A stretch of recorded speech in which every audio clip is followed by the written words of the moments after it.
Hello and welcome back to Hoops Royalty, a Memphis Grizzlies podcast. I'm King Jemison alongside, as always, Karna Venkatraj, and we are here, as always, to share the most royal Grizzlies and NBA takes in all the realm. Karna, we are now undeniably the two biggest Grizzlies fans and best Grizzlies analysts in the American Midwest.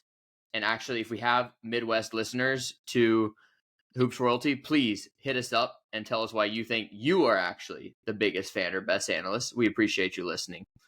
But as of now, we are it. We are him as it relates to Grizzlies fans and analysts in the greater American Midwest. Are you ready for that type of responsibility? Absolutely. I'm always, repping the 901 and always excited to rep the Grizzlies. I think, they're a up and coming franchise and, excited to be not quite at the ground level, but like the fourth floor, right? Like the fourth floor. Yeah. I'm excited. You're still in early and we're trying to keep the excitement down because we have over a month until the Grizzlies tip off their season on October 25th. But this is when that excitement really starts to build. We got season previews rolling out here in the next few weeks. We got a lot of good content coming.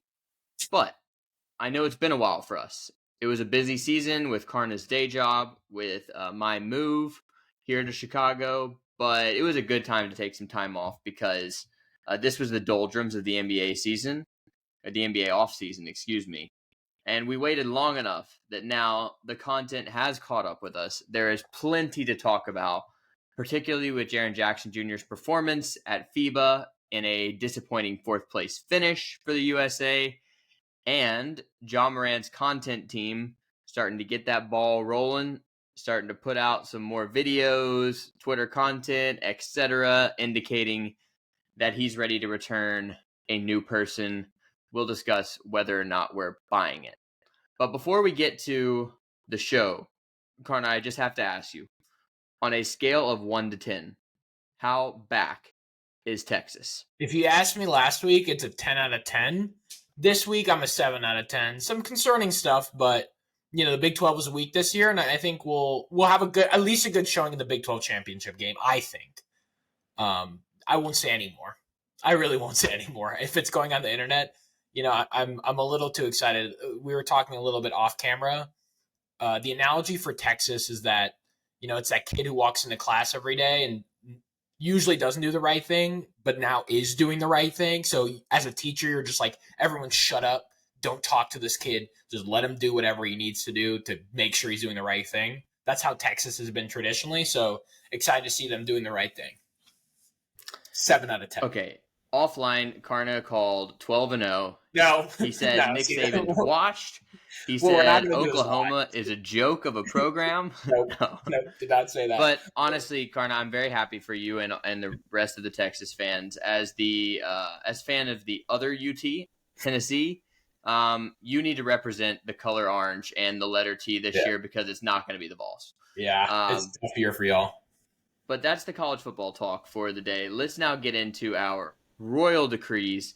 If you're just finding us for the first time, our royal decrees are hot takes from the Grizzlies or the wider NBA universe. And to get those started, let's hear the gavel of justice.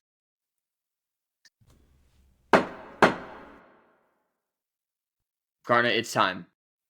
What is your royal decree for this week? I wrote, I think, 5 words in my royal decree.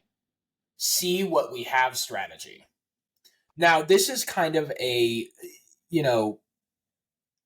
for context, during this time of year in the baseball season, you will see a lot of teams bring up prospects because they want to see what they have at the big league level, right? That is how you get an assessment of how players are developing. That is how you get an assessment of how the future of your franchise is currently positioned. Now, the Grizzlies are in a similar position where they have a lot of really, really talented young players. Zaire Williams, David Roddy, just a bunch of really, really good players, but that kind of cannibalize each other. That kind of serve the same purposes and same roles. within this first 25 games part of the season without John Morant, I would like for the front office of the Grizzlies to take a really, really hard assessment of some of these fringe players and then make some actual decisions. I don't want to see Zaire Williams on the roster just wasting space for the rest of the time. Even if you can't get like a huge return for him, get him off the roster. He's not doing anything for us, right? Not saying that that's, I mean, if he comes out and scores 30 a game, yeah, I'm wrong. And, but that's just an example, right? We just need an assessment of these guys and a hard decision from the front office. I feel like we have a bunch of middling role players that may or may not, depending on their development, end up being something. I think we need to have a see what we have strategy within these first 25 games, play a bunch of people. I mean, still win these games, right?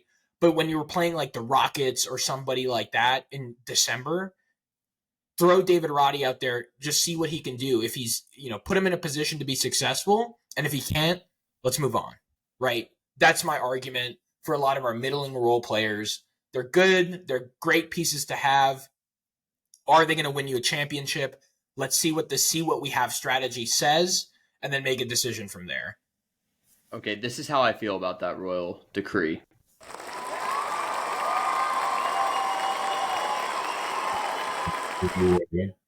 I'm all over it. I completely agree. I love that perspective.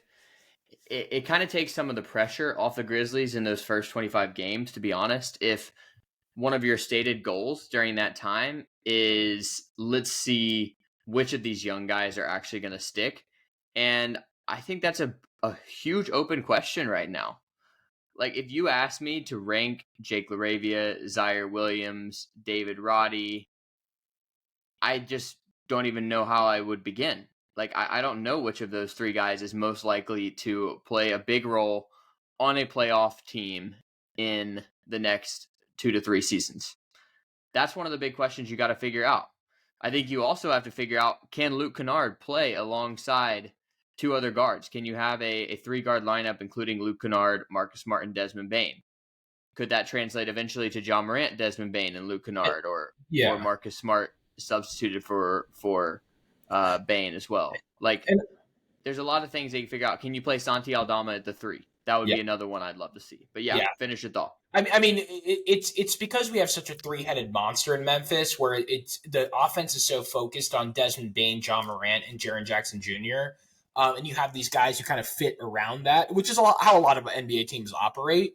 But I think what's interesting about adopting this model for baseball is that every guy on a baseball team has to really contribute 1 through 9, or at least bat their weight, which some baseball teams in the Midwest struggle with. But all that's to be said is like you just want to see what you have, right? Like I think the front office has to really take a close look at some of these guys and like their LaRavias and yeah, they're young, right? He's like under 21, but you still need to know what you have and how to project those people, right? Like the front office's job isn't like our job is to see how these guys are playing right now. Our job is not, I mean, we can try, but we don't get paid to project for players, right? The front office needs to have a systematic way to project these players based off of their past performance or their performance within this first 25 games. So, and you can clip this, see what you have. Play these guys. Don't let them rot on the end of the bench and then tell me in the offseason that they have this next jump is coming based off this one Twitter video that I see online. I don't want to see that anymore. Play them in real game situations. You have this 25 game set to play with. This competition, I think within that 25 games, I'm not sure where we rank in the schedule, but I know we see the Rockets. Pretty easy. Yeah, it's pretty easy. I know we see the Rockets in December, and I swear to God, if I don't see some of those young players play against the Rockets, I'm going to be angry. Because it's like, who are you playing against, right? Anyway, all that's to be said is see what you have. It's time to start assessing our prospects and really get a good determination on them. By the way, that Midwest baseball team I'm talking about, it's not any team in Cleveland. I'll leave it at that. Okay. All right. Well, that's good. Yeah. It's not the team down the road in Chicago either, right down the red line, because they're struggling a bit, but they're still looking strong to bring playoff baseball to Chi-Town. That will be lots of fun. But yeah, I completely agree with your royal decree. We didn't even mention John Conchar. We didn't even mention Vince Williams, who we talked up on an earlier podcast. Go back and check that out. We didn't mention Gigi Jackson, who's probably not going to be that guy this year, but on a two-way contract, you could see him a little bit early in the season. But see what you have strategy. That is Karna's royal decree. I say stamp it and let's go. But I have one for you as well, Karna, and this one might be a little bit more of a bummer based on what happened with Jaren Jackson Jr. at FIBA. If you weren't following, Jaren Jackson Jr. was the starting center for Team USA for most of the FIBA World Cup. It didn't go great. He caught a lot of the blame for Team USA losing 3 of its final 4 games and finishing 4th, although he didn't even play in that last loss. That will come up later in the episode. But based on that, Karna, my royal decree is the Grizzlies should plan to keep another starting big man on the roster even when the Steven Adams era comes to an end. I don't necessarily think that player has to be in the Steven Adams archetype or the Jonas Valanciunas archetype before that. Yes, we know that those type of players complement Jaren's skill set really, really well. Because a big with physicality, a big who focuses on rebounding, a big who can be a secondary rim protector, really takes the pressure off Jaren and allows him to do what he does best, which is roam on defense and just clean up everything, which is to be a combination of a spacer and a guy who can get buckets in the post on offense. Steven is just out there getting the boards. Doesn't make Jaren do any of that. And at the same time, I think you can say that about Brandon Clark as well, and to a lesser extent, Xavier Tillman. What do all those guys have in common? Well, they're all really strong rebounders relative to their size and position. Xavier Tillman is not some elite rebounder in the NBA, but for a 6'8", not very athletic big man, he gets on the boards. He mixes it up. So with those guys on the roster, Jaren's lack of rebounding, and by the way, he averaged 2.8 rebounds per game in FIBA, is not as much of a problem. But if the Grizzlies get to where some people want them to go, which is Jaren as the starting center, and maybe you have some kind of stretch 4, perhaps that's Santi Aldama or a player like him, and you're playing this wide open modern form of basketball without a traditional big man on the floor, I think you're asking for the same trouble that Team USA found itself in. And that is not enough size, taking Jaren out of his strengths, and making his weaknesses show up far, far, far too much. Jaren Jackson Jr. is a top 30 player in the NBA. He did not look like that at FIBA, and that's because of roster construction. The Grizzlies now have that on tape. They got to make sure they don't fall into the same trap. The 2 words that kind of came to me after watching Jaren's more highlights, because I couldn't wake up and start early. Was there's a lack of team rebounding, and I feel like the Grizzlies have gotten better at it. Just because they know that weakness, they're familiar with that weakness for Jaren Jackson Jr. So rebounding is rebounding by committee. Yep. So I guess I half stamp to get back to your royal decree. I guess I half stamp it, right? I think there are some really, really good parts about this. I think we do need a secondary big. Generally, I worry about spacing, which was a concern that you kind of preempted, right? We already struggled to get Ja Morant kind of the spacing he needs to be his most effective self or most effective player. So I think some of those concerns can be exacerbated with someone like Steven Adams on the floor or someone in that mold. And we kind of saw that in the playoffs with Xavier Tillman. All that's to say is, Jaren can't be the guy that's going to get you 15 rebounds a game. He can get 10, and he can be pretty effective if, there is that team aspect of rebounding around him. All that's to say is we do need someone like that, but there needs to be a back solve to the spacing issue, right? Whether it's sharing minutes or whether it's someone who can shoot like even a mid-range shot, and maybe that person is in the NBA right now or not, that kind of just needs to be a concern in the back of everyone's mind, whether it's Taylor Jenkins or the front office. But yeah, I agree with you. He's proven that it's just not his role. It's just not something he's good at. And yeah, he can improve at it, but rebounding, I feel like is a hard skill to just like focus on in the offseason anyway. Let him do what he needs to do. Let him come behind and throw someone's shot into the fourth seat or fourth row at FedEx Forum. Like, don't worry about grabbing like a rebound to get from 10 rebounds to 11 rebounds. So yeah, I agree. Yeah, that's a great way to put it. I mean, he can put anybody's shot. And I just saw, it was his birthday recently. Happy birthday, Jaren. A great thread of him blocking different NBA All-Stars.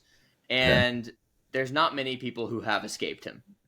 Yeah. A lot of these blocks are in high leverage moments. There was one late in game 4 against the Warriors in last year's playoff series.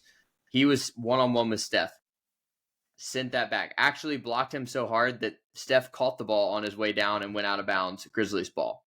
There's another one earlier in this season against Cleveland. Darius Garland gets the switch he wanted. Gets switched on to Jaren one-on-one. Drives. Jaren sends it into the third row. I mean, he is just an incredibly versatile defender. But that brings me to another reason why you don't want him to be the only true big man out there. And that is defensively, if he is guarding the other team's best big man, he might do okay in that role, but he's probably below average in guarding other centers. And that takes him out of what he is the best in the world at. And that is being a weak side blocking threat, to be the help defender.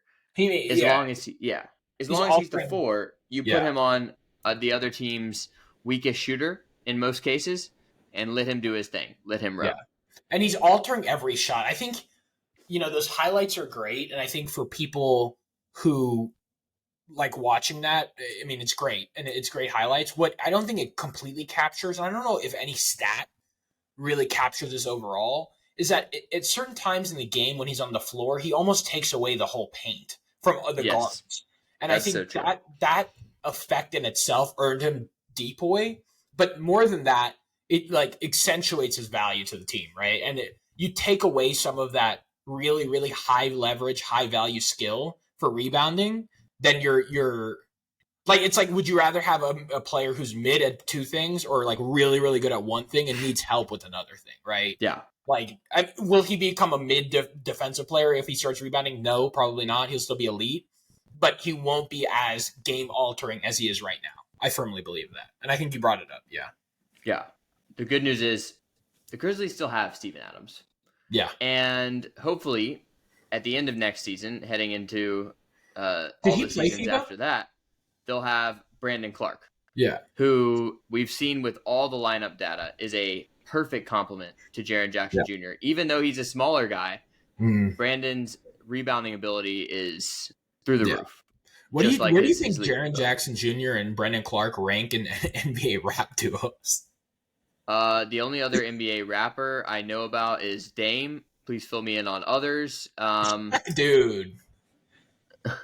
Number 1 is Shaq. Number 2 is Dame Dalla. Number 3 and 4 is Jaren Jackson Jr. and Brandon Clark. Hey, they're in the top 4. Yeah. Okay. For them. And I'm glad that Brandon has something to do while he recovers from his injuries. All right. Take the political stance. I like that. Okay. Yeah. No, fair enough. No, I mean, I can never make music, so who am I to say anything? I mean, Brandon Clark is currently making $12.5 million a year. Jaren Jackson Jr. is making $27 million a year. Whatever they're doing with their free time. I guess it doesn't cover rap lessons, but okay. Yeah. So, Jaren Jackson Jr. Y'all can make fun of me for being poor or whatever. Brandon Clark, come on this show. Yeah. Tell Karna he's stupid for not liking your music. Yeah. Please. I drive a Nissan Rogue if you want to focus on that. Terrible car. That is a terrible car. But we're kind of getting into the second segment anyway, so let's just bring it to the news of the realm. And again, if you're just joining us, this is the segment of the show where we get into whatever the biggest breaking news in the Grizzlies universe is at that moment. And for that, we need the trumpets. So, Karna, the biggest news is what we've already begun to touch on. That is Jaren Jackson Jr.'s performance at FIBA. I'm just going to read you some stats, and I want you to let me know what concerns you, if anything, as it relates to the Grizzlies. Because ultimately, we want Jaren to be on Team USA next summer. He should be. We want Desmond Bane and John Morant to be on Team USA next summer in Paris as well. But this is a Grizzlies podcast, and mostly we care about how this relates to the Grizzlies season and their roster building plans for the future. So here was Jaren Jackson Jr. at FIBA. He averaged 16.5 minutes per game. That was 8th on the team, scoring 8.1 points on 62% shooting, just 28% from three. Honestly, Team USA didn't shoot that well from three for a lot of the tournament, so that may have had as much to do with the situation as it had to do with Jaren. I guess Team USA shot 40% for the whole tournament, so they brought that number up, but Jaren wasn't shooting that many threes anyway. But then, as we mentioned before, 2.8 rebounds per game. That was 8th on the team, okay? And 2.7 fouls per game, 1st on the team for Team USA, the most. And Jonas Valanciunas held Jaren to 3 points and 1 rebound in Team USA's first loss to Lithuania. Should mention Jaren had the highest plus-minus on the team in that game, so he was obviously doing some things right, but he did get shut down offensively. And then had 8 points and 3 rebounds in a 2-point loss to Germany that sent Team USA to the 3rd place game. He only played 19 minutes in that game despite just 1 foul, indicating that Steve Kerr had kind of given up on him and went another direction with mostly Paolo Banchero at the 5. Then Jaren sat out with illness versus Canada. Dillon Brooks goes off for 39 points. He sends LeBron into such a frenzy that LeBron wakes up in a cold sweat, calls every other great American player he knows and says, "We are coming to Paris next summer," and never letting Dillon Brooks do that again. So at least that was fun for Grizzlies fans. But by the way, in that game that Jaren missed, Team USA gave up an incredible 127 points in a 40-minute game plus overtime. So the defense was obviously not all his fault. But Carno, that's a lot of numbers. What, if anything, about Jaren's performance at FIBA concerns you?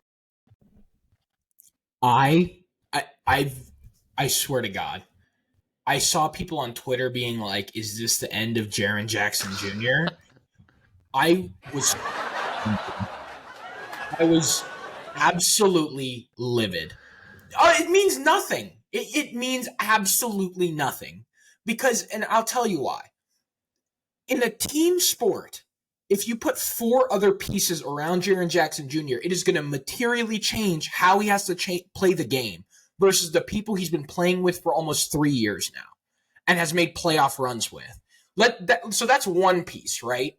That's one piece, right? You change the whole team around him and then expect him to play exactly the same way and be as effective. Completely crazy notion to me, right? If you walked into any other job and said, "Hey, there's a totally new team and you have to be just as effective as you were," no one in the universe could do that. So why is Jaren Jackson Jr. held to a different standard? So that's my first thing. The second thing is the style of basketball changes when you're on the world stage, right? Germany plays a totally different style of basketball than the LA Lakers do. And the style of basketball that's played in the NBA is markedly different than the style played in Europe and in other countries. So that's the two things, right? And I'll give you an example of the second thing, right? I think it's Willie Cauley-Stein who just recently made his trip to Europe, and he was like, and so did Jabari Parker, I think. I think I forget. It's a Duke, the guy who played at Duke for years and then went to the Bucks right after. Yeah. Jabari Parker. Yeah. They both are like, "Oh, it's so different playing over here." And then they made some comment about how players are more skilled or something over there, or the style was like better for them. No, it made no sense, right? So it's like, of course, this means nothing for Jaren Jackson Jr. going into the future. He only played a handful of minutes. Steve Kerr is not his coach. These are not the players he usually plays with. Basketball, we found, is a much more chemistry-heavy sport.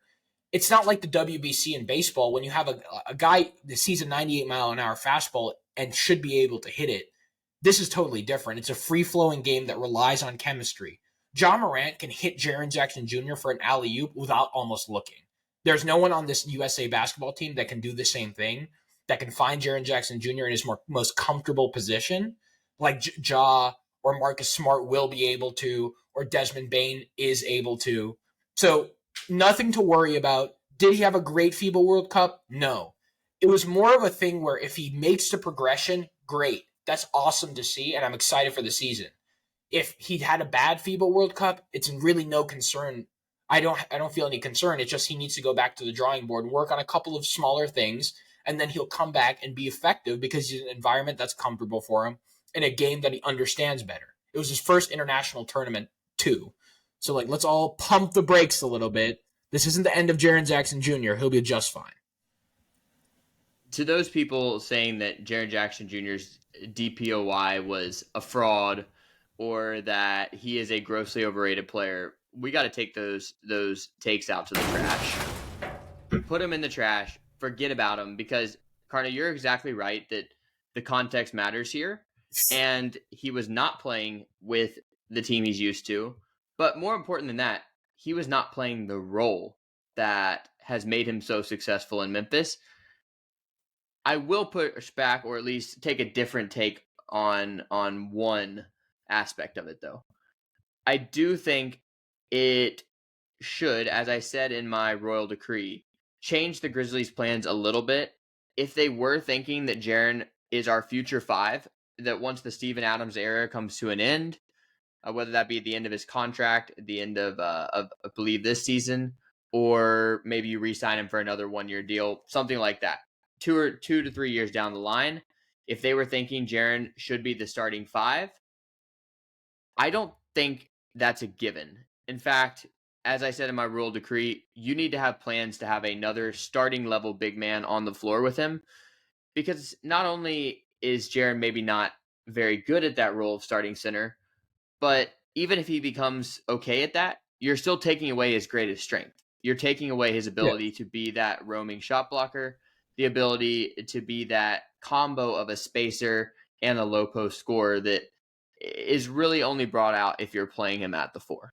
And I get that argument. My argument or push is that's fine, but let's not use the FIBA World Cup as the only data point to make that decision, right? There's so many other, and I'm going to sound so businessy right here, and I really hate to sound like a data science nerd, but there's a bunch of confounding variables that affect how Jaren Jackson Jr. is playing in that World Cup setting that may not exist in the NBA, right? The NBA is more fluid, it's quickly changing. So, I mean, if we go through the see what they have strategy and Jaren Jackson Jr. isn't pulling his weight or isn't, morphing into that 5 and we need that next big man to kind of replace Steven Adams as the years go by, sure. Let's use that 25 game set. Let's use the FIBA World Cup and create a cohesive picture. Let's just not make the decision off this really recent, really disjointed kind of experience that Jaren Jackson Jr. has in the Philippines, right? It just doesn't make sense to me. Yeah, totally. And by the way, Steven Adams will be a free agent after the 2025 season. So in the 2025 offseason, that is when the Grizzlies will be forced to make a decision about their starting 5. Hopefully, Steven is going to be back on the floor and healthy, because as we're going to bring up in a future segment of the episode, a future segment on this episode, Steven Adams is being undervalued right now. People are forgetting just how good he is and just how important he is to the Grizzlies. I'm going to yell in that segment. Just a real quick headphones warning to you, King, and also our listeners, because I'm about to get real mad up in here. Real mad. I'm fired up too, so I am all for it. But that's a good warning to those who already have us cranked up real loud. Because I mean, these Royal Hoops takes, they need to be hitting your ears at hundreds of decibels to properly take root. Okay, that's the best way to listen. But one more piece of news here in the News of the Realm segment here on Hoops Royalty. Ja and Shot by Nye, which is his personal social media videographer person, by the way, does really good work. But Ja and Shot by Nye are back at it, producing off-season workout videos and updates on Ja's life. Looks like he's been traveling internationally while also putting in work in the gym. One thing a lot of people noticed looking on social media was that his legs are looking much bigger. Hopefully that makes him more durable without losing any explosiveness. I think that would be a good thing for him to kind of decrease these minor knee and ankle injuries that have been holding him out of a few games here and there. Obviously, he's working on his jump shot, but more importantly, all these videos have these very high-minded themes like rebirth, and he's wearing shirts with gratitude and accountability. And his dad is talking to youth campers about how his son made his own poor choices. It wasn't about who he was hanging out with, and Ja has to take accountability for that. Karna, does this new Ja Morant content train mean anything? Is he going to come back a different person and a different player? I won't comment on the other part of it, where it's like, I don't know if he'll come back as a different person or a different player, right? I think we kind of said that after the first time he flashed the gun on Instagram, and I'd like to believe that he could change. And I am glad this like vernacular and these words are being like thrown around, whether it's for show or not. Hopefully, if it's for show, it'll translate. Hopefully it'll translate into some real action for Ja. And if it's real, then it will definitely translate into real action for Ja. Here's why I'm not sold. He needs to prove it over the course of a season. I think looking back on it, a lot of Ja's behavior is a kid who has the weight of the world on his shoulders in a lot of ways, is asked to be the face of a franchise and an emerging face of the league. I want to see him. It's really easy to make videos in the off season when you're not, in hostile environments night after night, when people aren't heckling you from the sideline, when you're able to spend kind of unlimited amounts of time with your family. It's kind of easier to make those videos and say these things without the pressure and expectations of a season. How is he going to react when he goes to LA, right? And he's getting yelled at from the sideline. How is he going to react, when he goes to Philadelphia and he has to face a hostile environment and they're saying all kinds of things for him? How is he going to react in the Garden, right? I think his behavior stemming from the pressure of the season is what I want to see. Is he going to be a leader, kind of face the adversity and tackle it and really live up to some of the things that are on the shirt and the themes that are in his video? Or is he kind of revert back to how he's been acting this last season? So I think I'm in a wait and see mode. I'm not sold by a video. You know how I hate videos now. I saw a Dylan Brooks in the Lab video today, and I was really upset. I was really upset by it. But all that's to say is no, I'm not sold yet. I want to see how he acts during the season. I want to see what reporters have to say about the locker room chemistry in the season. That is what will sell me. Yeah, obviously these videos don't mean anything of substance for the season, except I am glad that there seems to be a posture of accountability. Yeah. And at the very least, an attempt to say I'm sorry, to say I know I messed up, to say that I know I need to make changes in a way that we kind of saw a little bit like with the Jalen Rose video after the first gun incident. But I think it seems to be taking on a deeper tenor based on these videos, based on the very few comments that Ja has made. Yeah. So I'm very hopeful, as I've said multiple times, that this is going to be a true moment of growth and change for Ja. These videos are an indication that he sees it that way too. We won't really know until the season actually begins and that pressure cooker, as you said, gets ramped up. But Karna, I think that's it for the news of the realm. This is still a slow part of the offseason. Again, still over a month till the season. Just a few weeks away from preseason basketball, but that will be more about who are the Grizzlies going to keep on the roster, more so than what the big guys are going to look like. But now let's get to our last segment. This is the King's Court, where we are here discussing a hot topic in the Grizzlies universe and having what I hope will be a heated debate. So to enter the King's Court, we need to hear that beautiful basketball. full disclosure, I'm still kind of figuring out whether the Kings Court is a courtroom or is it a basketball court. I think it's actually both, and that's what makes it a beautiful place. Debates, heated ones at that, happen in both places. Feel free to have a big debate here, because I think one thing has us both fired up. Do you want to start there, maybe? Yeah. So this segment of the Kings Court is about Memphis Grizzlies in the top 100 players as listed by CBS Sports. CBS this week put out a list of the top 100 players, pretty common NBA offseason content. And they had 4 Grizzlies players in the top 100. That would be Ja at number 14, down from 12 the year prior. Jaren at 28, down from 46 the year before. Bane at 42. I'm sorry. So Jaren was at 28. He was up from 46. He moved up 18 spots. So a very big jump. A very big jump for Desmond Bane as well. He was ranked number 42. That was up from 56 the year prior. Marcus Smart was at 56. He was at 45 last year, so a little move down, but still considered a top 60 player in the sport. But then from there, I kept scrolling. And I knew I was going to see the name, right? I was going to see our beautiful Aquaman on the list somewhere. Stephon Adams. But no. No Steven Adams, no Steve-O, no Aquaman. I checked for all the different iterations. Didn't see a single one of them. Control F to every single one of them. Command F multiple times. I think I stared at it for a solid hour.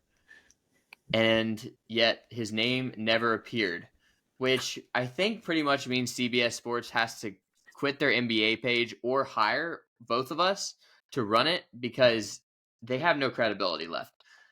Let me hear your thoughts on this top 100. Start wherever you like. I'm going to let you go first because I think you're going to have a shorter thing. Because my take is like, I'm going to get emotional a little, I think. Okay. So, we're talking about Steven first. Yeah. Steven is a top 100 player, period. He is the best rebounder in the sport. The Grizzlies were the number 1 rebounding team in the NBA until his injury last season. After his injury, they were number 22. The team that Steven Adams has been a part of has been the best offensive rebounding team for like the past 5 seasons, even as he's changed teams. And if we look at what happened with Jaren Jackson at FIBA, and we see that when he was the primary center, the Team USA rebounding and defense really struggled. I think that goes to show even more so Steven's value, that he's willing to play that unsung hero role, crash the glass, pick up offensive rebounds. Yes, I think that's what he's known for, but also just make it absolutely brutal for opposing big men. It is a tough challenge to play Steven Adams, one that you will feel the next day and many days after that. For that reason and many others, he's a top 100 player. If you look at some of the other people in that bottom 10 range, which, by the way, I think he should probably be even higher than that, but Grant Williams, come on. Hold on. I would take Steven Adams in a heartbeat over Grant Williams. Don't step on my line because I'm about to... All right, go for it. Why should Steven Adams be in the top 100? Well, all the reasons you listed, right? So are we just not valuing rebounds? Because I'm going to read you the description for Robert. I'm going to read you a line from a description for Robert Williams, who is a good player, but he's one of the league's premier shot blockers. Fair. A force on the offensive glass. So we do care about rebounds now. It's so selective to not include Steven Adams. I get he's coming off injury, so I get that. But then I keep looking at the bottom 10 because I'm like, okay, so let's like comp him to... So my thought process was Steven Adams is in the top 100. Okay, who is in the bottom of this top 100? Scoot Henderson is in the bottom of this top 100. Can you tell me how many NBA points Scoot Henderson has scored during the regular season, King? I believe it rhymes with Miro or Nero. Zero. It was zero. He had no stats. And we are saying that he's a better player than an elite rebounder. And a pretty good... He is an elite rebounder. And this is my whole thing about, and maybe I'm overstepping a little bit, but NBA media, right? I love the fact that we have an offensive first league. It's great. But as soon as you start devaluing guys who rebound, who play defense, who do all the things that they need to be doing on the basketball floor, the nitty-gritty stuff, you are going to have less and less of that, and then you are going to have a professional AAU league. And I don't think people understand how systemic some of this stuff is, right? Like, we either value rebounding and defense or we don't value it at all. And I know this is coming from the guy who devalued Tony Allen just an episode ago, so maybe a little inconsistent, but this guy should be easily by a country mile in the top 100, right? Coming off injury or not. He's been an elite rebounder for years since he started in OKC. I mean, what are we doing here, right? Like, we either value rebounding and defense or we don't. Don't halfway do it and then not include an elite rebounder in the top 100. It makes no sense, especially you're not valuing a guy who hasn't even played a minute in the NBA. Like, I get it. Scoot Henderson's a top 5 pick. The guy hasn't played a single minute. He could be the biggest bust of all time, or he could be the next Michael Jordan. We don't know. So let's not value him within the top 100. I hate that. I'm sorry. I got a little angry, but I hate that. I think it's the stupidest thing in the world. Well, let's just look at another center who is ranked fairly highly on this list, and that would be DeAndre Ayton at number 76. And got to give credit to the wonderful and honestly doing God's work Twitter account, Steven Adams Stats, that is out there proclaiming to the world why Steven Adams is so important, even if he is not necessarily a statistical monster and not necessarily a player who would ever make an all-star game. So thank you, Steven Adams Stats. Please keep it up. But one of the things that account has brought up multiple times is the comparison between Steven Adams and DeAndre Ayton. DeAndre Ayton is number 76 on this list. And yes, DeAndre Ayton scores. Last season, he averaged 18 points per game. Wonderful. He averaged 10 rebounds a game. Okay. For a starting center, that's okay. But look at the advanced stats. Look at the impact DeAndre Ayton has on the floor versus what Steven Adams has. Look at the role that they're asked to play by both teams and how well they fill it. Phoenix expects DeAndre Ayton to be a major scoring option, and he was so bad at it that they've had to go for help multiple times in the past 2 seasons. First to Kevin Durant, then to Bradley Beal. Memphis could unleash Steven Adams as a scorer. By the way, he can get buckets in the pick and roll. He can get buckets posting people up, but that's not the role that he is asked to play. And he's okay with that because he's such a team-oriented guy. Instead, he is the person crashing the glass. He is the hardest worker on the court. He is the guy who makes the opposing center's life hell on the defensive end. And then on the offensive end, he's the guy who opens up massive lanes for Ja Morant and the rest of the Grizzlies backcourt to drive right through. So Steven Adams is an absolutely integral part of one of the best teams in the NBA, and he deserves to be in the top 100. He also plays games in the NBA, which I would that think also should matter. Yeah. Yeah. I'm crazy. I'm quirky like that. I like to see my players play before I call them top. Dude, that's such a hot take, honestly. You need to cool off right now. That Cleveland night is getting to you. Anything else stand out to you about the list? Again, Jaws at 14, Jaren at 28, Bane at 42, Smart at 56. Not especially. I mean, let's just talk through Bane, I think you think he's a little too low. Mm-hmm. I do. I think if you value him near where... So, before I get into this, this sort of ranking is always dumb. When the NFL does it, NBA does it, it's dumb, right? It's so hard to do, too. Yeah. It's you're comparing vastly different positions, and you're comparing teams that work differently. It's like comparing a motorcycle to a car to a ship. Yeah, they all have engines, right? Yeah, all these teams play basketball, but they all work materially different to each other and work in different ways and all have different parts, right? Like that's kind of my point here. That being said, I think Desmond Bane is Could he be ranked higher? Yeah. Do I think he's a top 25 player? No. No, not yet. Not and yet. Not yet. Let me say just a couple people I would rank Desmond Bane above, and you can tell me whether you agree. Darius Garland's going to be the one that's interesting to me. I actually am fine with Garland being ahead of him, but Mhm. Bradley Beal, I would take Desmond Bane over Bradley Beal. Desmond Bane is a more efficient shooter. Yes, he can't create for himself in the same way, but he's already a better defender. And if the growth we saw from Bane as a playmaker last season translates, he is going to be a better player than Bradley Beal this season. How do you feel about ranking him over Lauri Markkanen, who's one up from him?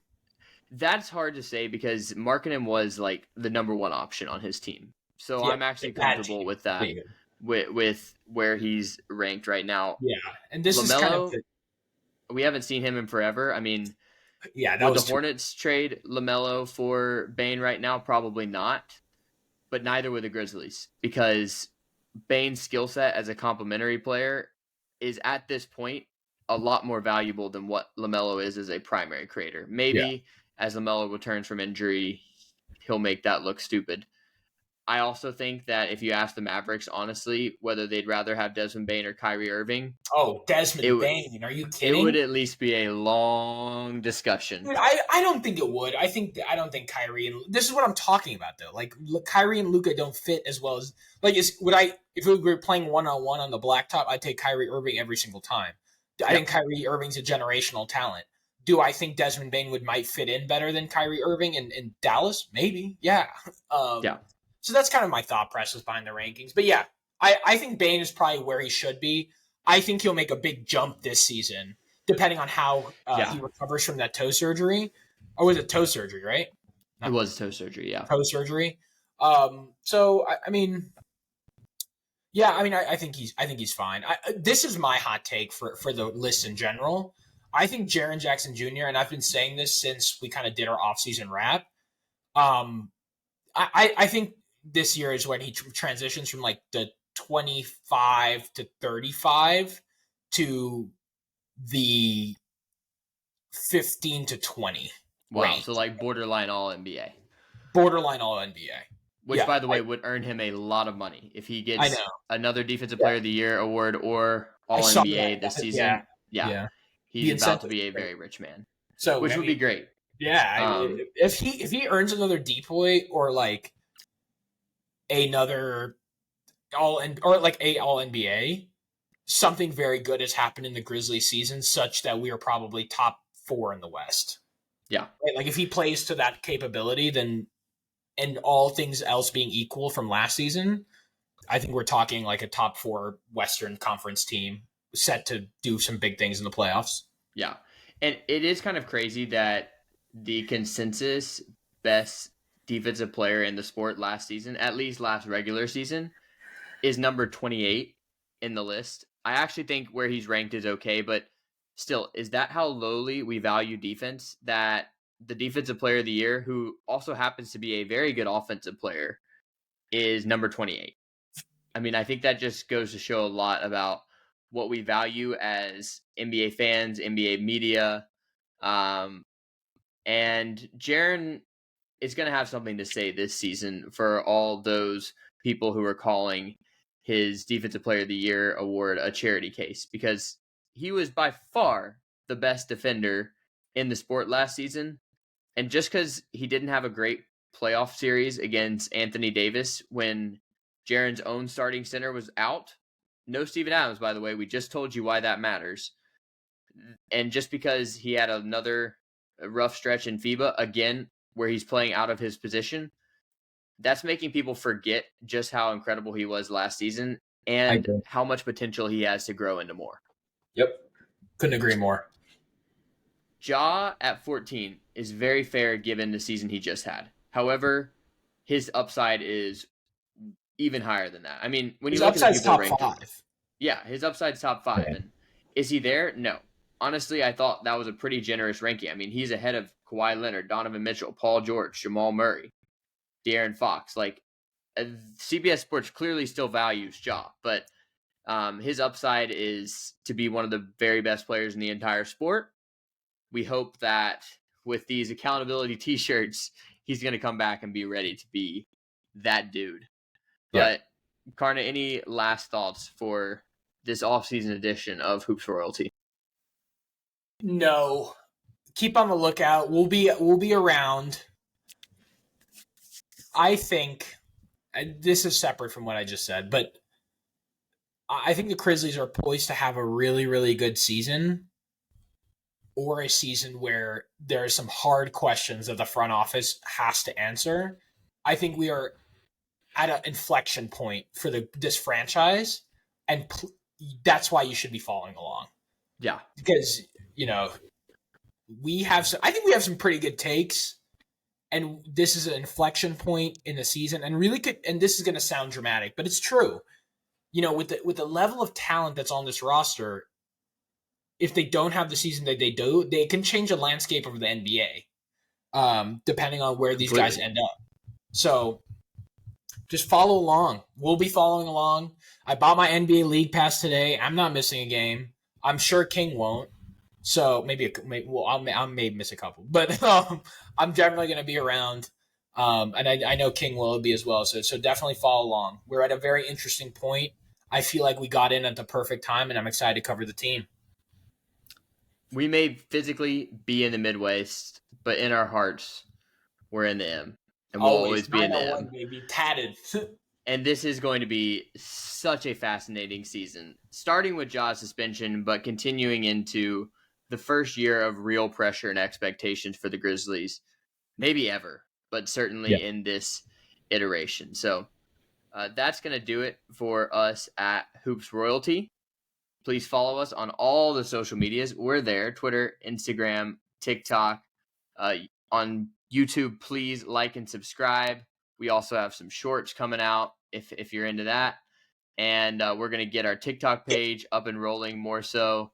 If wherever you listen to this as a podcast, please follow the show, subscribe to the show, and 5-star reviews with nice comments go so far into helping us create these Royal Hoops takes. So it would be greatly appreciated if you could go out and do that. But one last go for it. Oh, one last thing. Y'all go like this man's Taylor Swift TikTok reel or YouTube short.